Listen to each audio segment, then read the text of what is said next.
오늘도 우리 옆 사람, 앞뒤 사람 이렇게 인사하면서 축복하는 시간을 갖겠습니다. 당신은 보배롭고 존귀한 사람입니다. 인사합시다.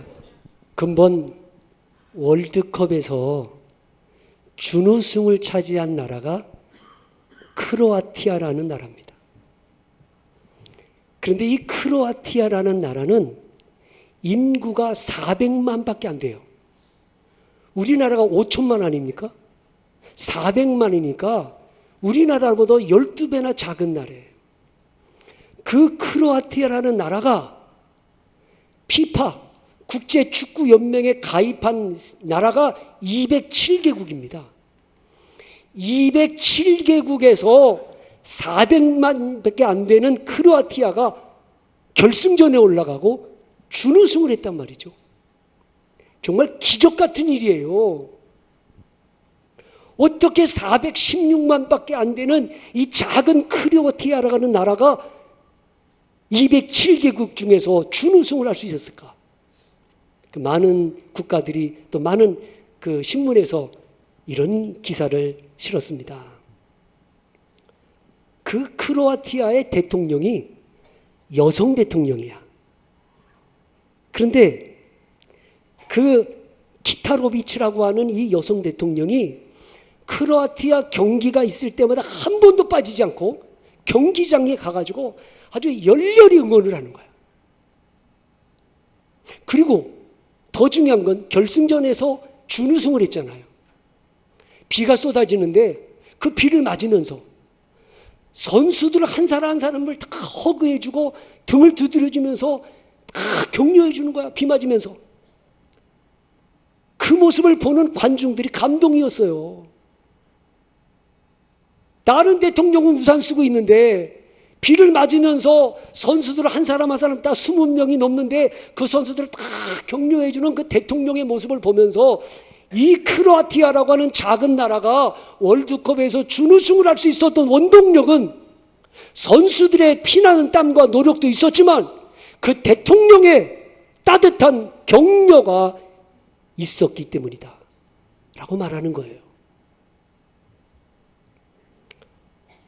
지금은 고인이 되셨지만 서강대학교 장영희 교수가 살아온 기적, 살아갈 기적 그런 책을 썼는데 그 책 속에 나오는 내용입니다. 그가 초등학교 때의 일인데 학교에서 끝나고 집에 오면 어머니가 항상 집 앞 마당에다가 방석을 깔아놓고 친구들과 어울려 놀게 하는 겁니다. 왜냐하면 이 장영희라고 하는 교수는 소아마비입니다.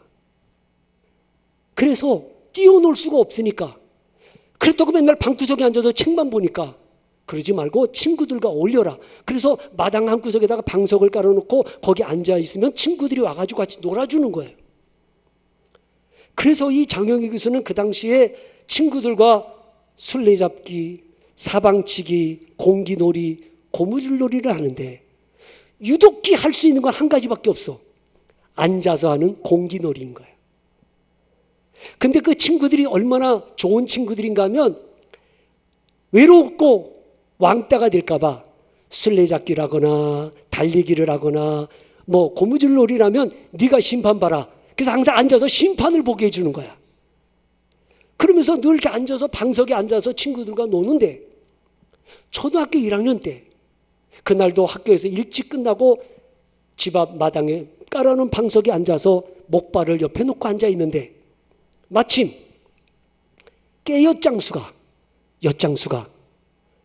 니엇가를 끌고 자판에다가 깨엿을 이제 가지고 이제 가위질을 하면서 지나가는 거예요. 지나가는데 보니까 목발을 옆에 놓고 혼자 앉아있는 이 어린 소녀를 보면서 흘낏 쳐다보더니 그냥 지나가더라는 거예요. 가다가 니엇가를 놓고 깨엿 2개를 손에 쥐고 뒤돌아온 거예요. 그러면서 눈과 눈을 마주치면서 깨엿 2개를 주면서 하는 말. 괜찮아. 아무 말도 하지 않고 괜찮아 라고 깨어투기를 주더라는 거예요. 그래서 그 장영이라고 하는 어린아이는 그 당시에 괜찮아 라는 뜻이 뭘까? 돈 안 내도 괜찮아. 돈 없어도 내가 주는 거니까 그냥 먹어. 괜찮아. 그런 뜻인지, 아니면 목발을 짚고 살아도 괜찮아. 이 세상 살만해. 그런 뜻인지 잘 모르는 거예요. 하지만 그 깨엿 장수가 엿 2조각을 주면서 괜찮아라고 하는 그 말이 이 장영이라고 하는 어린아이 굉장한 희망과 소망을 얻었어요.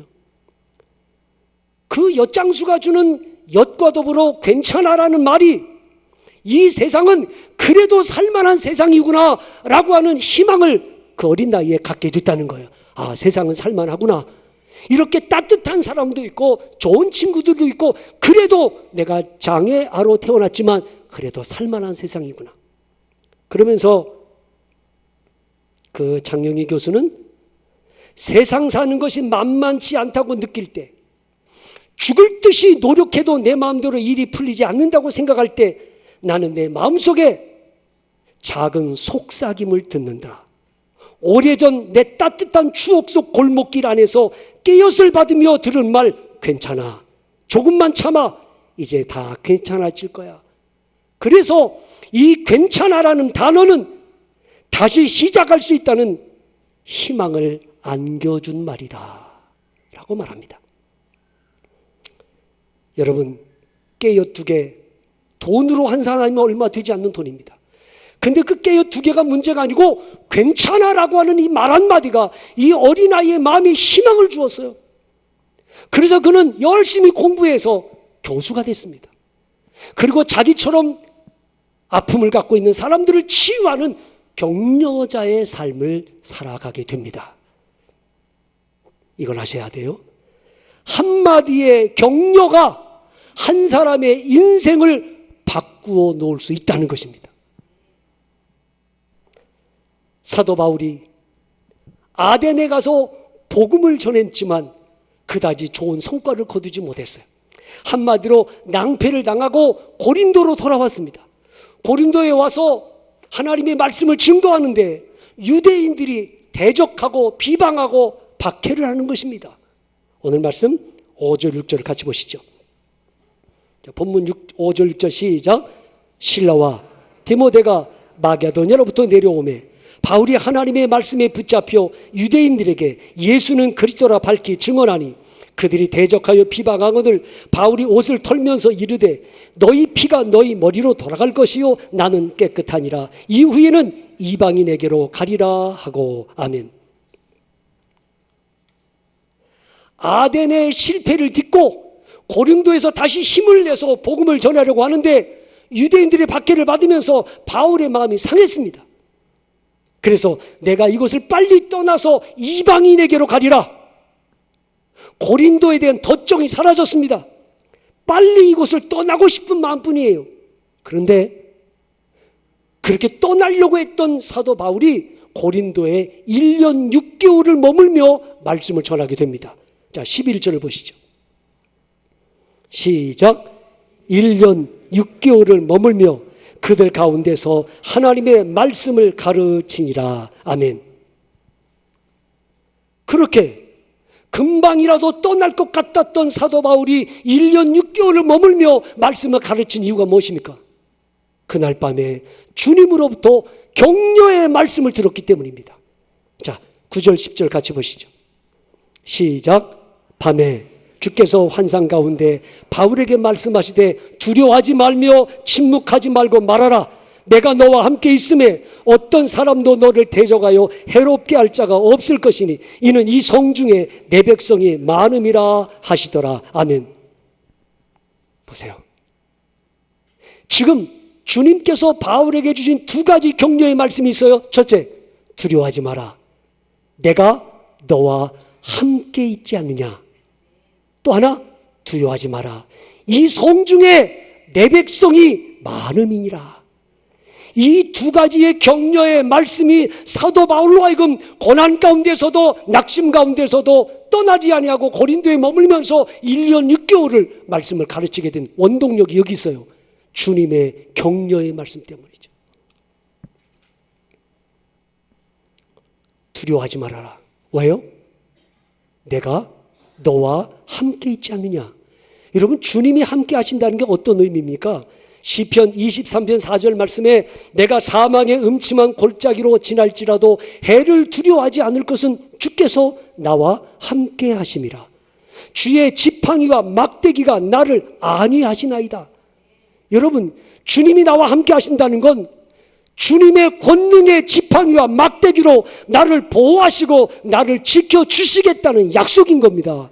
나와 함께 하시겠다 뿐만 아닙니다.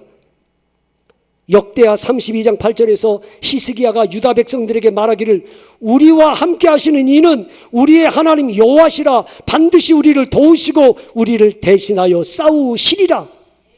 여러분, 우리와 함께 하시는 주님은 우리를 가만히 구경만 하시는 하나님이 아니고 우리를 도우시고 우리를 대신하여 싸우셔서 우리를 지키시고 구원하시는 우리의 구원자이신 것입니다. 지금 여러분 어떤 문제로 힘들어하고 괴로워하고 있습니까? 여러분 어떤 문제로 번민하며 절망하고 있습니까? 오늘 이 시간 내게 말씀하시는 이 주님의 격려의 음성을 들을 수 있기를 바랍니다. 두려워하지 마라. 내가 너와 함께 있지 않느냐. 네? 영국의 윈스턴 처칠 수상은 사람들에게 격려를 해주는 사람으로 아주 유명한 사람이에요. 하루는 윈스턴 처칠의 후배가 국회에서 연설을 하게 됐어요. 처음 연설을 하는 거라 연설을 하는 도중에 자꾸만 더듬게 되고 자꾸만 실수를 하니까 윈스턴 처칠이 쪽지를 써가지고 옆에 있는 사람에게 전달해 주라고 그랬어요. 그 연설 도중에 쪽지가 와서 메모지를 보니까 메모지에 이렇게 써 있는 거예요. 너는 해낼 것이다. 윈스턴 처칠. 너는 해낼 거다.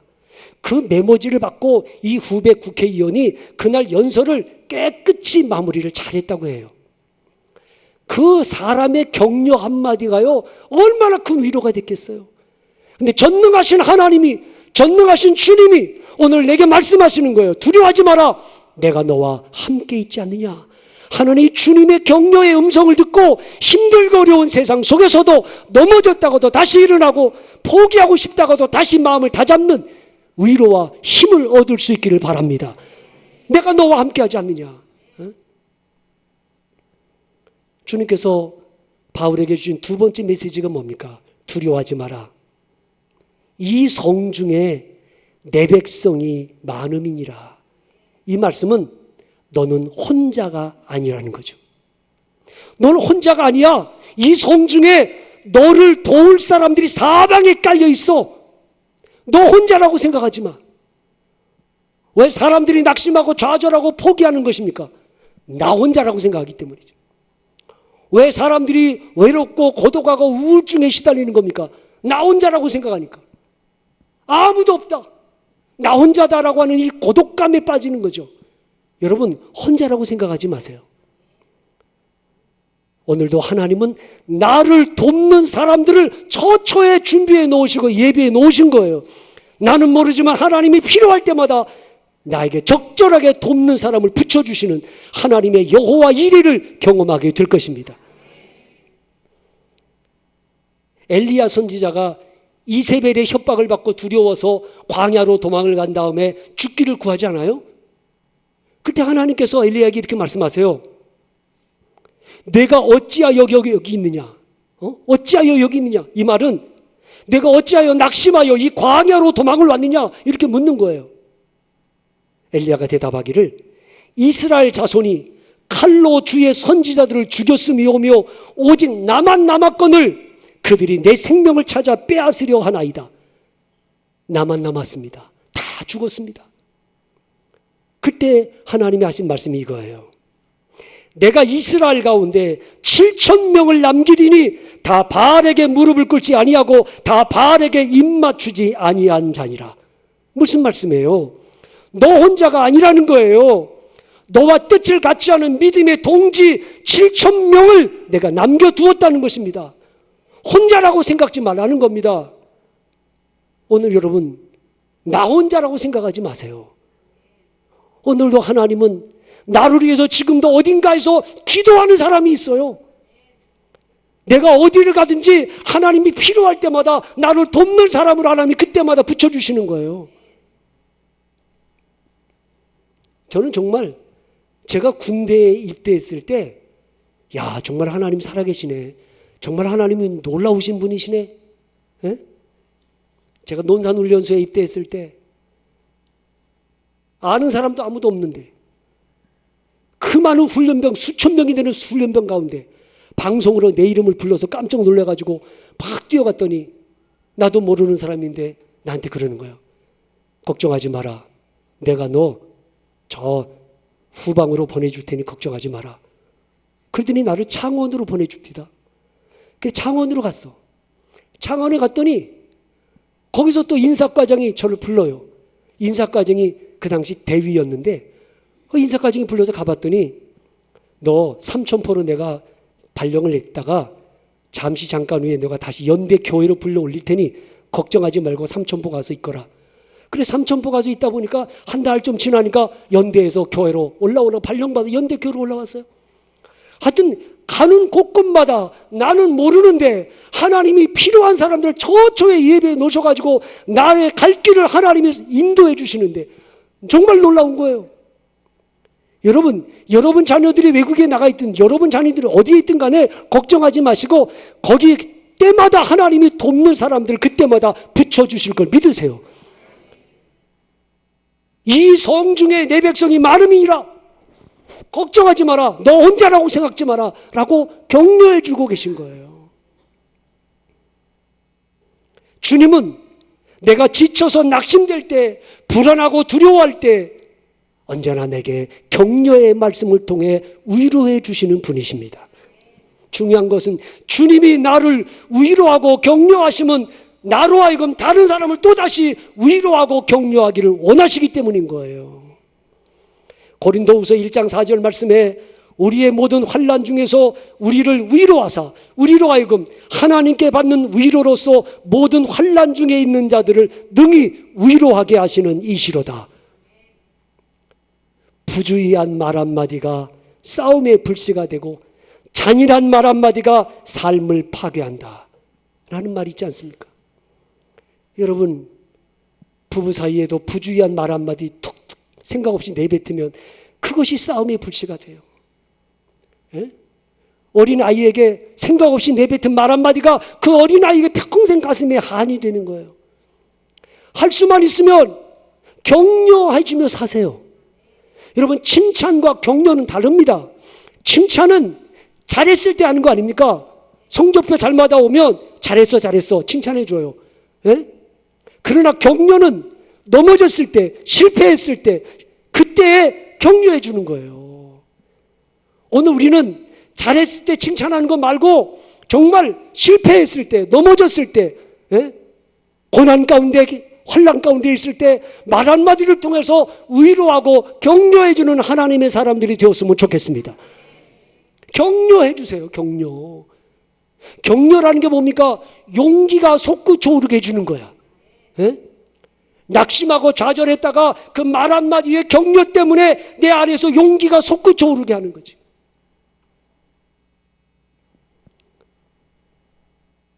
어느 날 세계적인 소프라노 가수의 귀국 독창회가 열리게 됐습니다.